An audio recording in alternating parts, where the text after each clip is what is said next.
Alright, so here I am, posting to Reddit because I need advice. Or maybe I just need to vent. I don't even know anymore.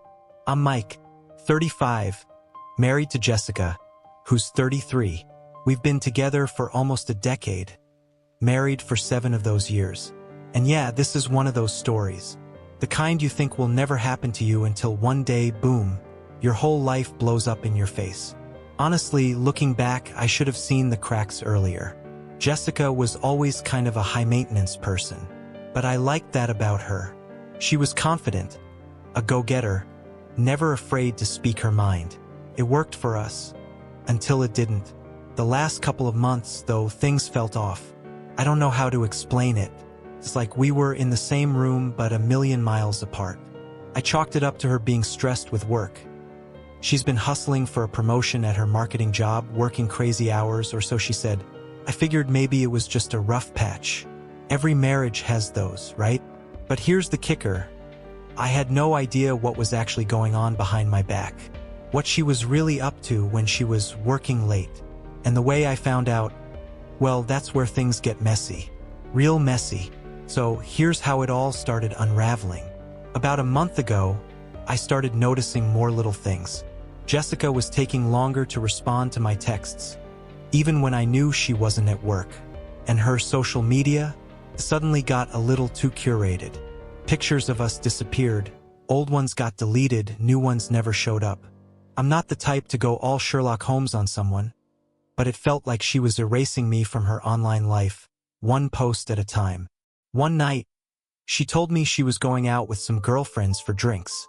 No big deal, right? But when I casually asked who was going, she hesitated just a beat too long, then rattled off a few names I didn't recognize.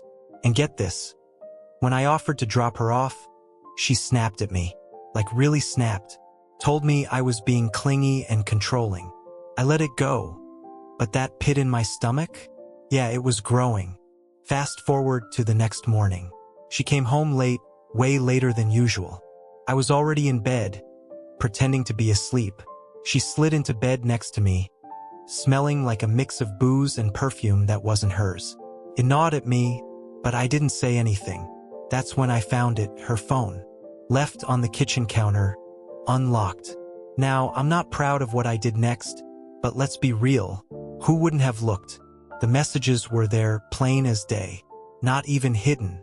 The guy's name was Eric. Some douche she claimed was a colleague. There were photos too, the kind that makes your blood boil. And the texts, explicit doesn't even begin to describe them. She wasn't just cheating.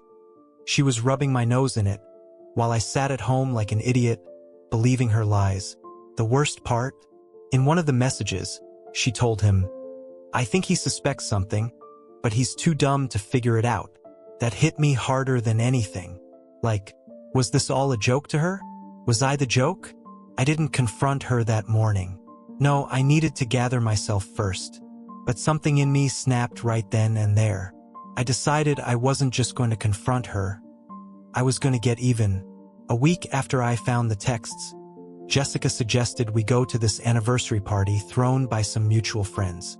It was for their 10th year together, and honestly, I didn't want to go.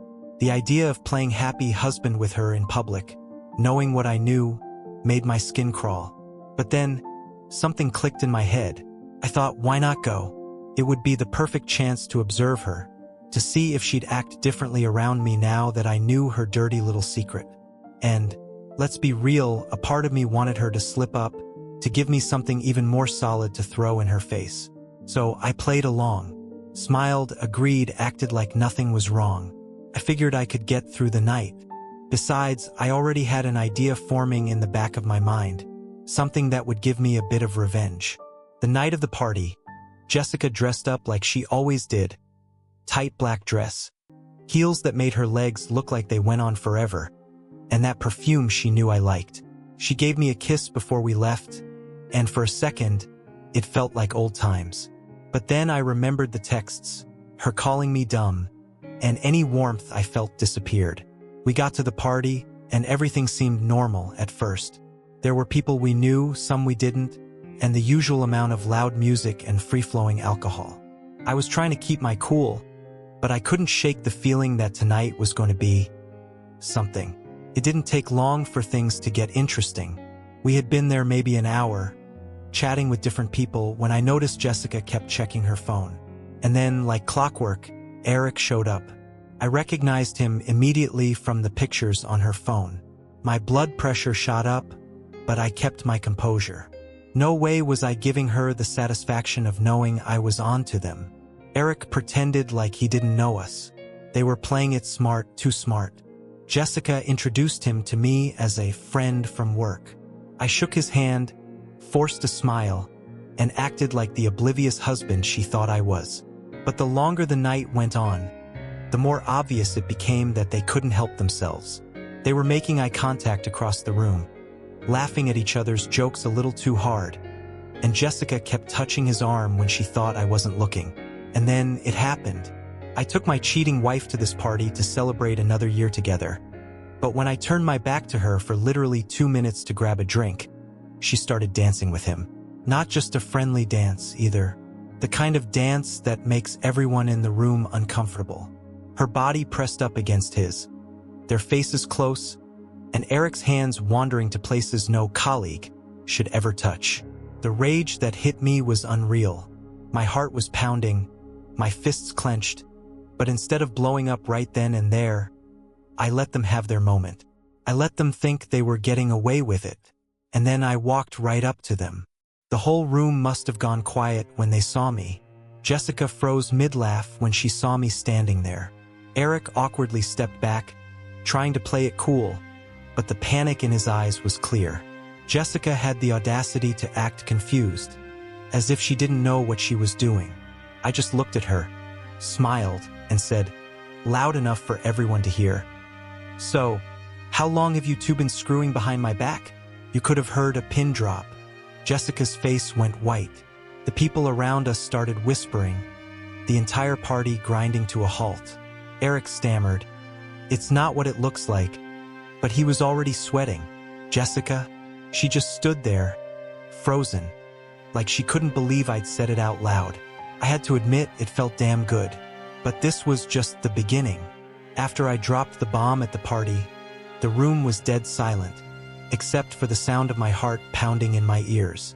Jessica, still clutching Eric's arm like some confused deer caught in headlights, stared at me like I was speaking a different language. But I wasn't going to let her play dumb. Not this time. "Answer the question, Jess. How long?" I asked again, my voice calm but icy. I could feel everyone's eyes on us, waiting for her response. She opened her mouth, then closed it, probably scrambling to come up with a good lie.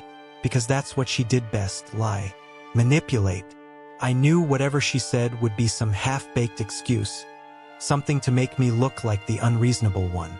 "It's not what you think, Mike," she started, her voice shaky, but then quickly changed gears, her tone getting sharper. "We were just having fun. It's a party, for God's sake. You're embarrassing me in front of everyone." Embarrassing her? I almost laughed. The audacity of her trying to flip this on me. But I wasn't biting. "Embarrassing you? Oh, you haven't seen embarrassment yet." Eric was backing away, trying to slip out of the situation. I'm gonna go," he muttered, his face bright red. But before he could escape, I grabbed his arm. "No, you stay. You're part of this now. You weren't gonna just dance with my wife in front of all these people and walk away like it's no big deal." I turned back to Jessica. "How long, Jess? How long have you been screwing around with him?" She folded her arms, narrowing her eyes like the real Jessica I knew was about to come out. The one that would fight tooth and nail to avoid taking responsibility for anything. "It doesn't matter. You haven't been paying attention to me for months. Mike, you're always so busy with your own crap, and I got tired of feeling like a piece of furniture in our house. What did you expect me to do?" There it was, the classic victim card. She was turning her affair into my fault. I had to bite my tongue to keep from shouting. But I wasn't about to let her twist this around and make me the bad guy. "I expected you to talk to me if you felt that way. Not screw some guy behind my back and laugh about how stupid I am," I said, my voice getting louder with each word. "I read your texts, Jessica. All of them. You think I didn't know? Her eyes went wide with that. You went through my phone? She snapped, like that was the real crime here. I did, and I saw everything. You've been making me look like a fool for months while you sneak around with him. People at the party were openly staring at this point. Some looked uncomfortable, others were whispering, but no one dared to step in. It was like a soap opera unfolding in real time, and they were glued to every word. Eric was sweating bullets, and he finally managed to pull himself free from my grip. Look, man, I didn't know it was like that, she said. I don't care what she told you. I cut him off. I'm not here to talk to you. Get the hell out of my sight before I do something we both regret. He didn't need to be told twice. He scurried off like the rat he was, leaving me and Jessica in the center of the room, still surrounded by our so-called friends. Jessica, instead of showing any kind of remorse, just glared at me, her arms still crossed. So what now? You gonna humiliate me in front of everyone? Is that your plan? I took a deep breath, the anger boiling in my chest. No, Jess, I'm done humiliating you. You did a good enough job of that all by yourself. I'm leaving you. Her face dropped, and for a split second, I saw real fear flash across her face. Wait, Mike, let's not do anything rash. We can talk about this. Talk? Now you want to talk? I interrupted, my voice sharp. There's nothing left to talk about. I gave you every chance to be honest, to tell me if something was wrong. And instead, you lied. Over and over. And worse, you made me feel like I was crazy for even suspecting anything. I'm done. We're done. She grabbed my arm, her nails digging into my skin. Mike, you can't just walk away. We're married. You can't. But I was already walking toward the door. Watch me, I said over my shoulder, leaving her standing there, completely exposed. I walked out of that party and never looked back. I left the party that night with my head spinning, but a strange calm settled over me as soon as I stepped outside. The cold night air hit my face, and for the first time in what felt like forever, I could breathe. I had finally said what needed to be said, but the calm didn't last long. On the drive home, the reality of what had just happened started sinking in. I was leaving Jessica. My wife of 7 years, the woman I'd built a life with, had been cheating on me for months, and I just blew our entire relationship to pieces in front of half our friends. It wasn't even a conscious decision to head home. I just drove, hands gripping the wheel so hard my knuckles turned white, my mind playing back every moment of the night on repeat. I pulled into the driveway, sat in the car for a while, staring at the house we had shared, the house I thought we'd grow old in. Memories flooded in, hitting me all at once. The good times, the laughter, the holidays, the nights spent talking about the future, everything that felt real. And now, it was all a lie, or at least that's how it felt in the moment. I'd been living in some twisted, fake version of reality while she'd been sneaking around with Eric. I walked into the house, and it was so quiet, like the place was already empty even though Jessica hadn't even moved out yet. I went straight to the liquor cabinet, poured myself a drink, and sat down on the couch. I could still smell her perfume lingering in the air, and that hit me harder than I expected. I downed the whiskey in one go and poured another. That's when the sadness hit. Hard. I'd been so focused on the anger and the betrayal, I hadn't given myself time to feel the hurt. And man, did it hurt. This was the woman I'd promised to spend my life with, the woman I thought I'd have kids with, grow old with, the woman I trusted. All I could think was, how did I let this happen? Was I that blind? Was I so caught up in work, life, the everyday grind, that I didn't notice my own marriage falling apart right in front of me? Or was I just stupid, like she said in the texts? I'd given her everything. I thought I was doing the right thing by trusting her, giving her space, supporting her career. But apparently that wasn't enough for her. The worst part? I still loved her. Even after everything, even knowing she'd been screwing around behind my back, some part of me still loved her. And that made me feel pathetic. I wanted to hate her so badly, but I couldn't. Not yet. I sat there for hours. Just me, the whiskey, and my thoughts, letting the sadness wash over me in waves. There was anger too, of course, but it was buried under layers of confusion and hurt. I kept thinking, what did I do wrong? Like maybe if I had been a better husband, paid more attention, this wouldn't have happened. But deep down, I knew that wasn't true. This was on her. She chose to lie. She chose to cheat. The rest of the night was a blur. I think I passed out on the couch at some point. All I remember is waking up to a text from Jessica the next morning. She hadn't come home, probably stayed with Eric. The message was long, too long, but the gist of it was that she was sorry. She didn't want to lose what we had, and she wanted to talk things through. Typical Jessica. She wasn't sorry for cheating. She was sorry she got caught. I didn't respond. I didn't even open the message until hours later. I wasn't ready to deal with her. Not yet. That day, I called a lawyer. By the next morning, the shock had dulled into a cold, sharp clarity. I woke up on the couch, my head pounding and my body aching, but the first thing I thought of wasn't the hangover or the mess of emotions. I thought, I'm done. There was no going back. No talking it through like Jessica suggested in her ridiculously long text. I'd seen enough, heard enough. She had crossed a line, and there was no way I could unsee the betrayal or erase the sting of those messages. The text she sent me sat unread for hours, a notification I ignored as I went about the day. I made coffee, looked at the empty seat across from me where Jessica usually sat, and instead of feeling sad, I felt determined. There was no more confusion, no more what-ifs playing in my mind. It was like a switch had flipped overnight. I had a plan, and it started with getting a divorce lawyer. I remember looking up at the framed wedding photo on the wall. Jessica looked stunning in her dress, smiling up at me with that big, fake grin she'd always pull for the camera. I stared at it for a long time, my coffee growing cold in my hands. Then, without even thinking, I grabbed it off the wall and threw it in the trash. There was no anger behind it, just the cold realization that the life I thought we had was a lie. That picture was nothing more than a reminder of a promise she broke. Around noon, I called the lawyer. It wasn't something I wanted to do. Let's be real, no one wants to go through a divorce.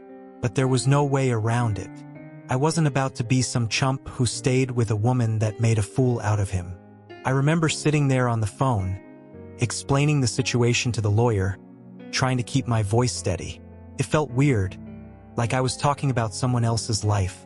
Yeah, I caught her cheating, I said, my words flat and emotionless, as if I was discussing something mundane, like ordering takeout. No, I don't want to try counseling. This is beyond repair. The lawyer, a no-nonsense woman named Karen, of all names, listened without interrupting. When I finished, she said, "You're making the right decision. This is going to be tough, but we'll get through it."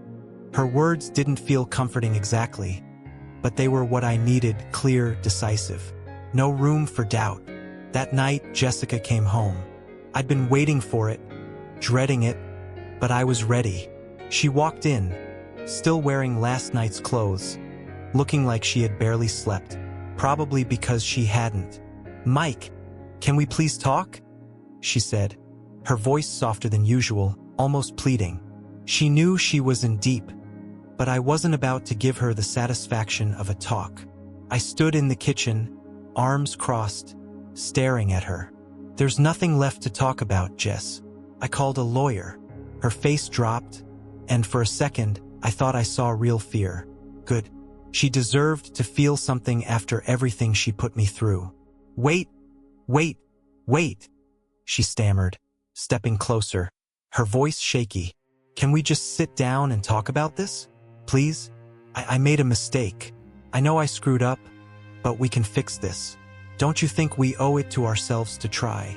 I let out a laugh, not a bitter one, just tired. "A mistake," I said. "A mistake is forgetting our anniversary. What you did, what you've been doing for months, that's not a mistake, Jess. That's a choice. You made your choice. Now I'm making mine." She reached out to touch my arm, but I pulled away, disgusted. "Mike, please. I know I hurt you, but I love you. I really do. I just got lost. Okay? Things got confusing, and Eric, he was just... I don't know what I was thinking. I clenched my jaw, feeling that familiar rage bubbling up again. Don't even mention his name, I snapped. I'm done. We're done. I've already spoken to a lawyer, and I'm filing for divorce. Her eyes filled with tears, and for a second, I almost felt bad. But then I remembered those texts, her calling me stupid behind my back, the way she humiliated me in front of our friends, and all that sympathy evaporated. You don't get to cry and play the victim, Jess. You did this. You wanted out of this marriage? Well, congratulations. You got it. She broke down, right there in the kitchen, sobbing into her hands. Normally, I'd rush to comfort her, but this time, I just stood there, watching her crumble. I didn't feel sorry for her. She didn't deserve my sympathy. I'm moving out tomorrow, I said, my voice steady, as if I wasn't watching the final moments of our marriage unfold. You can stay here for now, but I'm done. We'll go through the process, split everything, and you can go play house with Eric for all I care. I'm done being your fool. I walked out, leaving her sobbing on the kitchen floor. I didn't feel the need to look back. And just like that, I had made my decision. I left Jessica there in the kitchen, but I wasn't done. The divorce? That was the official part, the clean break. But there was still that part of me, deep down, that needed something more. I'm not proud of it, but if you've ever been betrayed like that, you know what I mean. It wasn't enough to just walk away. Not after she humiliated me, made me feel like an idiot, laughed at me behind my back while she was sneaking around with Eric. So I planned my revenge. It wasn't anything illegal, nothing that would get me in trouble. I wasn't about to burn her stuff or key her car, but I wanted to hit her where it hurt, the one thing that mattered to her more than anything else. Her career. Jessica was on the verge of getting that big promotion she'd been working for over the last year. I knew how much it meant to her, how much she bragged about how it would change everything for us. Well, that was before Eric came into the picture and apparently changed everything in a different way. Jessica worked at a high-end marketing firm, the kind of place where reputation was everything. And her boss, a stickler for image. From the moment I found out about the affair, I had been sitting on a little piece of information that I hadn't used yet. Something Jessica had casually let slip during one of our rare conversations, back when things were normal. She had been fudging some numbers on a recent campaign to make it look more successful than it actually was.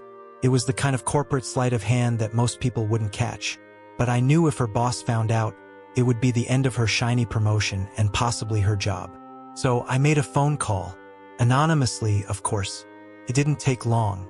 About a week after I made the call, I heard through a mutual friend, one of the few who still talked to me after the blow-up at the party, that Jessica's promotion had been put on hold. The firm was doing an internal review of the campaign numbers, and she was under scrutiny. Apparently, her boss wasn't thrilled. I won't lie, it felt good. Real good. Knowing that she was feeling the pressure, watching everything she worked for start to slip away.